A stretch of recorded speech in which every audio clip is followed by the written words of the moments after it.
مضل له ومن يضلله فلا هادي له. أشهد أن لا إله إلا الله وحده لا شريك له، وأشهد أن سيدنا ومولانا وحبيبنا محمدا عبده ورسوله. اللهم صل على سيدنا محمد قبل كل كلام. اللهم صل على سيدنا محمد عند كل كلام. اللهم صل على سيدنا محمد بعد كل كلام. اللهم صل على سيدنا محمد عدد الأسماء والأبصار. اللهم صل على سيدنا محمد عدد ما وسعه علم الله. قال الله تعالى في كتابه الكريم: قل بفضل الله وبرحمته فبذلك فليفرحوا هو خير مما يجمعون. وقال عليه الصلاة والسلام: كل أمتي يدخلون الجنة إلا من أبى. قيل ومن يأبى يا رسول الله صلى الله عليه وسلم؟ قال رسول الله صلى الله عليه وسلم: من أطاعني دخل الجنة ومن عصاني فقد أبى. Para hadirin yang dimuliakan oleh Allah Subhanahu wa taala, sudah menjadi ketentuan Allah Subhanahu wa taala bahwa tidak ada manusia yang boleh berlama-lama tinggal di dunia ini. Baik dia ini sebaik-baiknya orang atau dia ini seburuk-buruknya orang. Baik dia ini orang yang paling dicintai oleh Allah Subhanahu wa taala atau orang yang paling dibenci oleh Allah Subhanahu wa taala. Baik dia ini orang yang paling dekat dengan Allah, kekasih Allah, ataupun dia ini adalah musuh Allah. Tidak ada yang boleh selama-lamanya dan berlama-lama di dunia. Hadirin yang dimuliakan oleh Allah Subhanahu wa taala, dulu di bumi yang kita tempati ini pernah hidup orang-orang hebat, pernah hidup para wali, pernah hidup para nabi, para rasul. Dulu pernah hidup namanya Al-Imam Asy-Syafi'i yang ilmunya diamalkan 1000 tahun. Yang orangnya ini cerdasnya Masya Allah, la haula wa la quwata illa billah. Saking kuatnya hafalannya, kalau beliau itu masuk pasar ditutup itu telinganya. Karena beliau khawatir kalau gak ditutup nanti mendengar omongan orang dalam pasar, hafal, sekali dengar hafal dan menghapusnya sampai mati gak hilang. Al-Imam Asy-Syafi'i itu kalau baca kitab yang bagian kiri ditutup dulu, karena beliau khawatir kalau ngelirik ke kiri sedikit saja nanti yang kiri hafalnya lebih dulu daripada yang kanan. Hadirin yang dimuliakan oleh Allah Subhanahu wa taala, dulu beliau hidup di dunia, bernafas seperti kita bernafas, makan juga, dan sekarang juga sudah sowan kepada Allah Subhanahu wa taala. Dulu ada seorang wali besar yang zikirnya ini dipelajari ke seluruh dunia termasuk di Temboro ini. Namanya Syekh Bahauddin Naqsyabandi.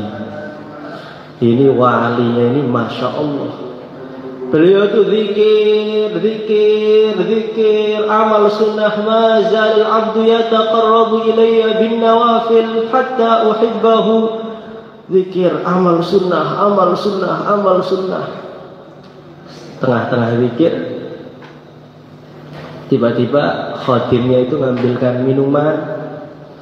Maka beliau sedang tawadhu itu, Allah, Allah, khadimnya datang. Agak berisik sedikit. Kretek. Siapa ini orang zikir malah ganggu aja. Mati. Langsung mati seketika. Maka beliau zikir lagi, Allah, Allah, 1 hari, 2 hari. Setelah 5 hari ada bau busuk. Bau busuk dari mana ini? Dilihat loh, kok mati? Kok sudah jadi bangkai? Kok ganggu baunya ini? Hidup lagi. Jadi Syekh Bahauddin Naksabandi itu punya karomah, yang karomahnya itu seperti mukjizatnya Nabi Isa alaihi salatu wassalam. Pernah hidup di dunia, pernah makan juga, sangat hebat. Tapi juga sekarang sudah dipanggil oleh Allah Subhanahu wa ta'ala. Hadirin yang dimuliakan oleh Allah Subhanahu wa ta'ala. Dulu ada orang yang gak kalah hebat, namanya Al-Imam As-Suyuti. Kalau beliau itu ngecek hadis, ini sahih atau tidak sahih, ini benar atau hadis bohong. Kalau beliau ragu, tanya langsung dengan Nabi. Ya Rasulullah, hadisnya ini benar enggak? Benar, itu sabda saya. Oh benar. Oh itu bohong itu bohong. Dan sekarang juga sudah sowan kepada Allah Subhanahu wa ta'ala. Gak usah jauh-jauh, dulu Syekh Ilyas, muasisnya tabligh, juga pernah hidup di dunia ini. Syekh Ilyas juga sudah berangkat. Kemudian diteruskan lagi Syekh Yusuf juga sudah berangkat. Diteruskan lagi Syekh In'am juga sudah berangkat. Hadirin yang dimuliakan oleh Allah Subhanahu wa ta'ala, enggak jauh-jauh, guru-guru kita juga sudah berangkat. Maknanya bagaimana? Maknanya tidak ada orang yang bisa berlama-lama di dunia ini, tidak ada. Setiap hari kita mendengar berita kematian, baik di HP atau diumumkan, inna lillahi wa inna ilaihi raji'un, telah meninggal dunia fulan bin fulan. Maka kita sedih, aduh, teman saya meninggal. Nggak berapa lama lagi, aduh, tetangga saya meninggal. Ternyata mendekat itu, aduh, orang tua saya meninggal. Nggak lama lagi saudara saya meninggal. Tetapi jarang orang yang punya pemahaman kematian juga akan datang kepada kita. Setiap mendengar ada berita kematian, yang meninggal itu dia, bukan saya. Dia. Tengah-tengah dia seperti itu, datang Israel ditepuk, sekarang giliran kamu. Hadirin yang dimuliakan oleh Allah Subhanahu wa ta'ala, 4 bulan yang lalu, ketika Mukhtasar Bayan di sana itu, banyak orang yang duduk di majelis itu. Dan sekarang juga sudah banyak yang sudah berangkat. Maka maknanya bagaimana? Yang sekarang duduk nanti akan berangkat juga. Hadirin yang dimuliakan oleh Allah Subhanahu wa ta'ala, likulli ummatin ajal, idza jaa ajaluhum la yastakhiruna sa'atan wa la yastaqdimun. Kalau sudah jatahnya itu habis, gak bisa maju sedikit, gak bisa mundur sedikit, tepat pas. Maka Nabi Allah Sulaiman alaihi salatu wassalam, ketika beliau menemui tamu-tamunya, di situ ada temannya Nabi Sulaiman, duduk bersama beliau, ngobrol. Tengah-tengah ngobrol, maka ada tamu itu yang wajahnya begitu berwibawa. Temannya Nabi Sulaiman itu dipelototi sampai gemetar, saking aura wibawanya itu luar biasa. Maka temannya Nabi Sulaiman mengatakan, ya Nabi Allah, saya takut sama orang itu. Siapa itu? Dia melototin saya ini, tulang-tulang saya mau lepas. Saya izin pinjam itu angin engkau, antar saya ke negeri India sana. Takut saya dengan orang itu. Maka diizinkan pakai angin sekejap, berangkat sampai ke negara India sana. Maka Nabi Sulaiman tanya kepada orang yang melotot tadi, kamu siapa? Saya Israel. Kenapa teman saya kamu pelotot itu? Kenapa? Ya Nabi Allah, di dalam data saya, Fulan bin Fulan pada hari ini jam sekian itu mati di negeri India sana. Tapi saya lihat kok masih jauh di Palestina ini, kenapa dia di sini ini? Ini apa nggak sesuai ini datanya ini? Ternyata dia minjam angin engkau untuk menjemput ajalnya. Hadirin yang dimuliakan oleh Allah Subhanahu wa taala. Sayyidina Usamah bin Zaid, orang yang sangat dicintai oleh Rasulullah sallallahu alaihi wasallam, suatu ketika beliau beli satu barang, beli budak. Dicicil 1 bulan. Beli barang dicicil 1 bulan. Biasa kita motor aja cicil 3 tahun. Rumah ada yang nyicilnya 20 tahun, biasa. Maka Rasulullah sallallahu alaihi wasallam beliau tampak sedih sekali. Beliau panggil sahabat-sahabatnya, beliau mengatakan, ala ta'jabuna min Usamah al-mushtari ila syahrin, inna Usamah la tawilul amal. Sahabat-sahabatku, kamu gak merasa aneh ya dengan Usamah itu? Apa kamu gak merasa takjub, heran dengan Usamah itu? Bisa-bisanya dia beli budak, dia cicil sampai 1 bulan. Begitu panjang sekali angan-angan dia itu. Demi Allah, tidak pernah saya mengangkat kepalaku, kemudian saya merasa saya masih punya umur untuk menundukkan kepalaku. Demi Allah, saya tidak pernah itu menghirup satu udara, kemudian saya merasa saya masih punya umur untuk menghembuskan udara saya. Hadirin yang dimuliakan oleh Allah Subhanahu wa taala. Tidak tahu kita ini jatahnya persiapan akhirat itu berapa tahun, tidak tahu. Ada orang yang diberi jatah persiapan akhirat panjang. Orang-orang zaman Nabi Nuh ada yang 1000 tahun umurnya. Berarti persiapan akhiratnya itu 1000 tahun. Umat Muhammad persiapan akhiratnya 60 tahun.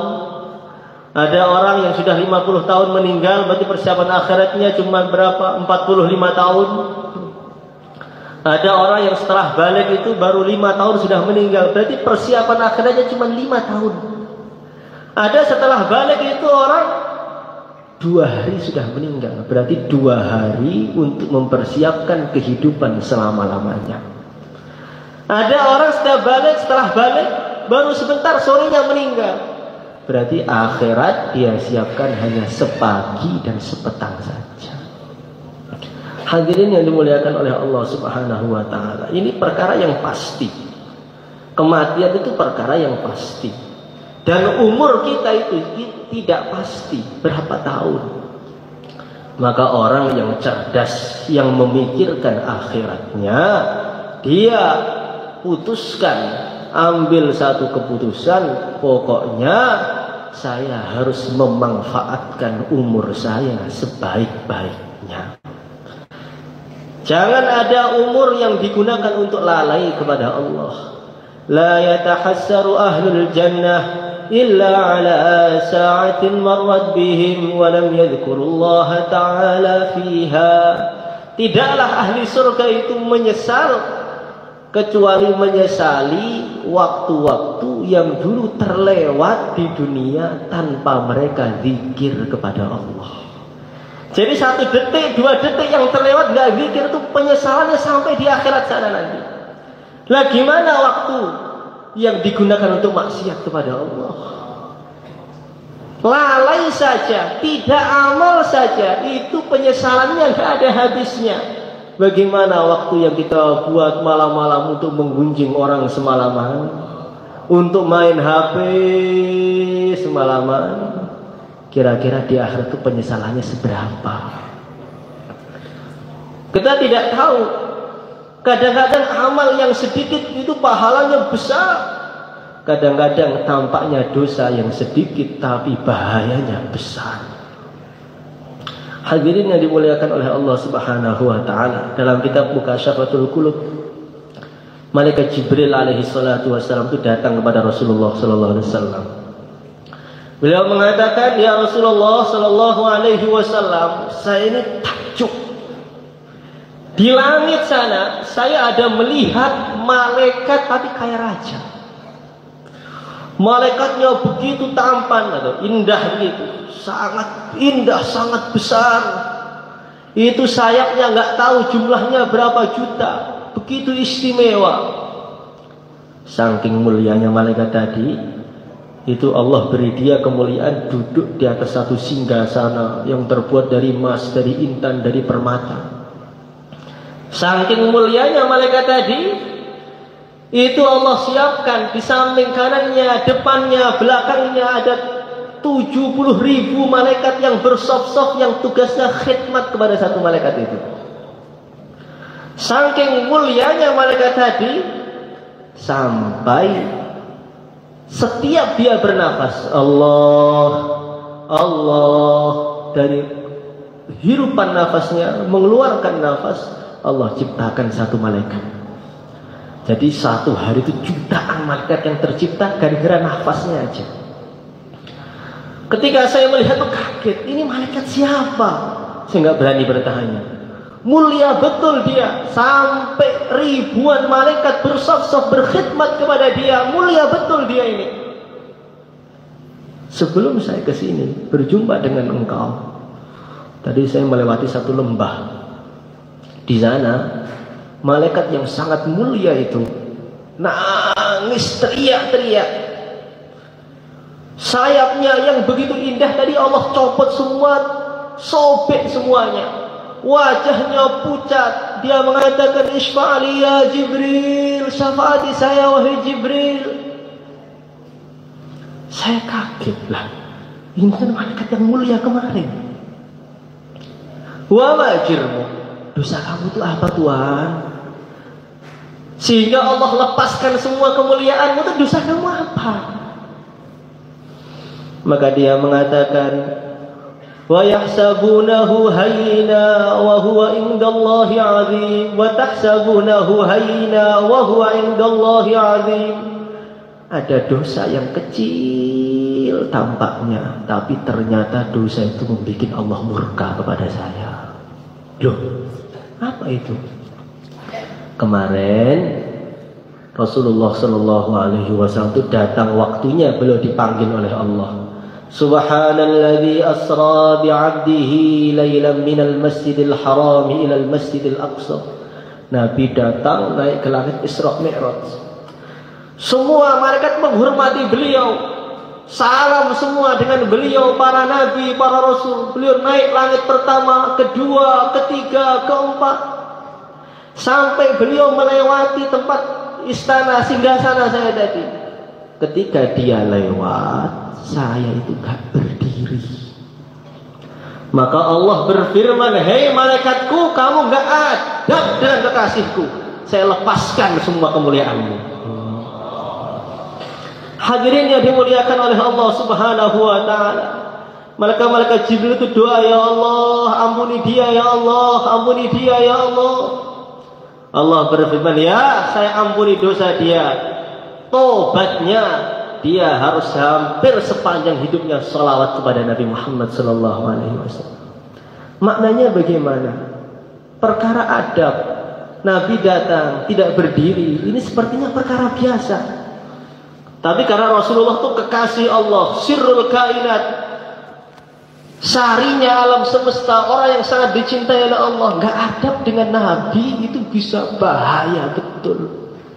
Nah kadang-kadang kita ini mendengar sabda Nabi dalam ta'lim. Qala Rasulullah sallallahu alaihi wasallam, Nabi bersabda begini, Nabi bersabda begitu, kakinya diselonjorkan. Dengar itu sabda Nabi, campur setengah tidur. Ini tampaknya ini biasa, tapi kita khawatir jangan-jangan ini mengganjel kita. Mau masuk surga gak jadi karena kamu gak adab dengan Nabiku. Hadirin yang dimuliakan oleh Allah Subhanahu wa ta'ala, Syekh Abdul Hasan As-Sadzili ini adalah walinya wali, Masya Allah, yang punya hizib Bahar, hizib Nasr itu. Setiap hari beliau berjumpa dengan Nabi, setiap hari beliau berjumpa dengan Nabi. ketika beliau sudah mulai ngajar kitab fikih, langsung nggak ketemu Nabi lagi, nggak pernah ketemu Nabi lagi. Dia sedih, ya Allah, salah saya apa?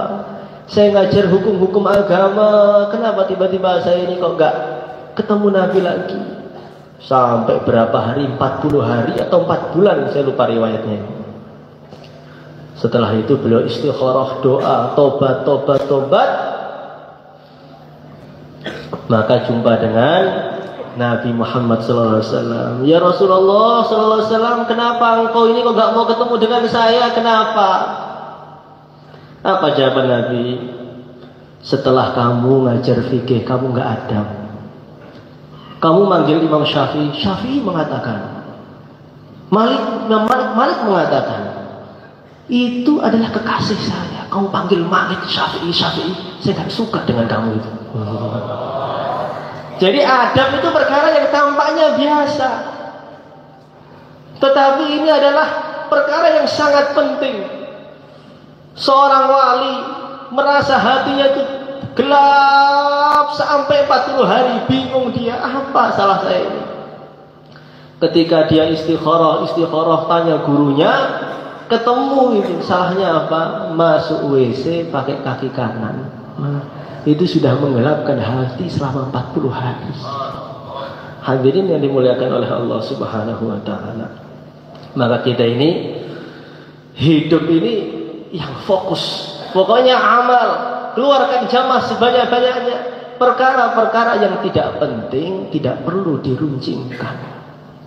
Menghabiskan umur tetapi tidak menambah amal. Maka hidup itu sudah berapa banyak saya baca Al-Quran. Minggu ini jamaah sudah mau dikeluarkan berapa. Bagaimana amal masjidnya, bagaimana menggunjing orang, debat sana sini, panas-panasan di media sosial, itu sudah nggak zamannya. Menghabiskan waktu. Hadirin yang dimuliakan oleh Allah Subhanahu wa taala, itu hanya menghabiskan waktu dan menghabiskan pahala. Maka kita ini harus fokus. Umur yang sisa umur kita ini kita gunakan untuk amal sebanyak-banyaknya dan sebaik-baiknya. Kita kalau amal di depan raja ditunggu oleh Pak Presiden. Kerja itu hati-hati. Kenapa Tuhan kerjanya hati-hati? Diawasi Pak Presiden. Saya nggak berani kerja seenaknya. Kita berbuat di depan kiai, di depan orang-orang mulia, nanti akan hati-hati. Ini ada Pak Kiai, saya nggak mau berbuat seenaknya. Nah, kita setiap hari diawasi oleh Allah. Salat kita ini dilaporkan kepada Allah, dakwah kita dilaporkan kepada Allah, zikir kita dilaporkan kepada Allah, tahajud kita juga dilaporkan kepada Allah. Masa kita dilaporkan ala kadarnya? Kita sekarang sudah amal, banyak dari kita sudah amal, tapi ala kadarnya tadi. Salat ya salat, zikir ya zikir. Tidak ada keseriusan dalam zikir, tidak ada sungguh-sungguh dalam amal. Sehingga kalau orang ditanya zaman dahulu itu, kalau orang son pada ulama tadi tanya kepada dia, Tuan, umurmu sekarang berapa? 50 Tuan. Kalau kamu 60. Kalau kamu 70. Saya tanya kepada Tuan, rasanya sholat kamu ketika umur kamu 70 itu beda enggak dengan sholat kamu ketika umur 15 tahun dulu? Kalau sama, berarti maknanya umur yang kita diberi oleh Allah untuk persiapan akhirat 40 tahun itu enggak ada gunanya apa-apa. Sekarang kita semakin hari semakin tua, semakin hari sudah jenggotnya semakin putih, semakin hari tubuhnya semakin lemas. Kita harus merenung sekarang ini. Hari ini kualitas sholat saya itu meningkat apa enggak kira-kira? Hari ini dulu saya mendengar azan ketika saya belum menjadi karbon, belum kenal agama, belum jadi ahbab, itu dengar azan biasa. Sekarang dengar azan ada getaran hati apa enggak? Kalau tidak, berarti umurnya tambah tapi amalnya tidak tambah. Hadirin yang dimuliakan oleh Allah Subhanahu wa taala, berusaha itu amal sebaik-baiknya. Ada orang itu sholat shaf awal 40 tahun, nggak pernah bolong 40 tahun. Suatu ketika ada urusan dikit, dia mundur safnya. Dikit, cuma saf ketiga gitu. Setelah salam, Assalamualaikum warahmatullahi, Assalamualaikum warahmatullahi, maka terbesit dalam hatinya, aduh, saya biasanya ahli saf awal dipanggil oleh seluruh orang kampung kenal dengan saya. Saf awal nggak pernah bolong 40 tahun.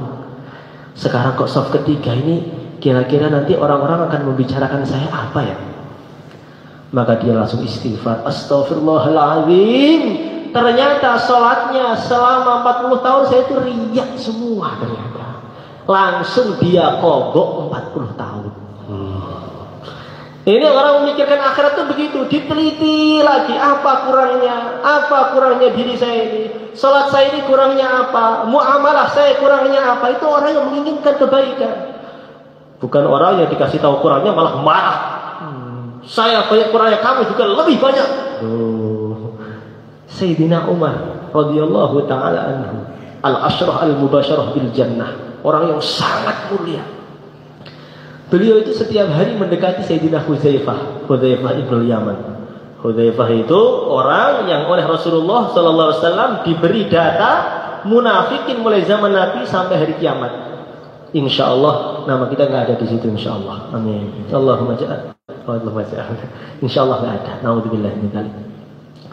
Sampai kalau mau sholat mayit itu Sayyidina Umar lihat dulu, Hudzaifah ada nggak? Kalau ada, sholat. Berarti bukan munafikin ini. Kalau nggak ada, aduh, tunggu dulu. Tunggu Hudzaifah datang dulu. Setiap hari Sayyidina Umar tuh tanya pada Hudzaifah, saya ini kurangnya apa? Oh, nggak ada kurangnya Tuhan, istimewa, Tuhan itu istimewa. Jangankan manusia, jin aja dengan Tuhan tuh takut, setan tuh takut. Kalau ada satu lorong Tuhan lewat di situ, setan minggir cari lorong yang lain. Kurang hebat apa Tuhan itu? Pasti ada kurangnya. Apa? Gak ada Tuhan. Omongan engkau itu sesuai dengan langit. Sayyidina Umar itu punya kelebihan yang beliau bicarakan itu sesuai dengan langit. Ayo. Pasti ada. Apa?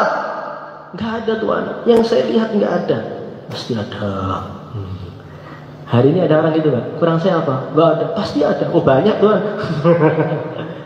Maka Sayyidina Hudzaifah bilang, ada. Satu aja. Saya lihat Tuhan itu bajunya dua. Ada baju musim dingin, ada baju musim panas. Itu kan mubazir Tuhan. Yang kedua saya lihat Tuhan itu kalau makan lauknya dua. Itu berlebihan Tuhan. Innal mubadzirina kanu ikhwana syayatin. Makan lauk satu bisa, kenapa mesti dua? Maka Sayyidina Umar, itu ya kekurangan saya. Iya, itu dulu. Alhamdulillah, bajunya tinggal satu, lauknya tinggal satu. Maknanya bagaimana orang itu kalau memikirkan akhirat, dia akan terus diteliti itu dirinya. Kurangnya apa ya? Kurangnya apa ya? Sholat saya sudah meningkat belum? Salahnya apa? Dakwah saya bagaimana? Terus diteliti, terus hasibu. Qabla an tuhasabu, dihisab dirinya. Nanti meningkat. Tapi kalau orang itu mengalir saja, lah ini justru mengalir ke neraka. Hidup itu mengalir aja Pak. Mengalir kemana? Kok mengalir aja?